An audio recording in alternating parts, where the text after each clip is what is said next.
নমস্কার। বিক্ষুব্ধ বর্ণ সাহিত্য পরিষদ আয়োজিত কবিতা আবৃত্তির প্রথম আলো ইভেন্টের 10ম পর্বে কবি অরুন্ধতী মাহাতোর লেখা অচেনা হৃদয় কণ্ঠে আমি সংহিতা দাস। হৃদয় দুয়ার শূন্য আজি, শূন্য বাতায়ন, দেখা দিয়ে চলে গেল ভেঙে হৃদয় মন। আকাশ আধার করে এলো, সঙ্গে ভয়াল রূপ, চতুর্দিকে নিস্তব্ধতা, তাই তো সবাই চুপ। নদী তীরের গ্রামগুলো সব জলের তোরে লীন, মানুষ এখন বেশ অসহায়, তাই তো তারা দিন।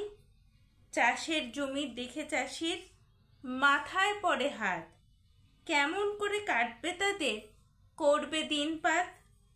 ফুটপাতের ওই ছেলেগুলোর নেই যে মাথায় ছাদ, যেথায় তারা বসে আছে চতুর্দিকে খাদ। আসছে মনে নানান কথা, চোখের কোণে জল, হৃদয় মাঝে জমছে পাহাড়, নেই কোনো ছল।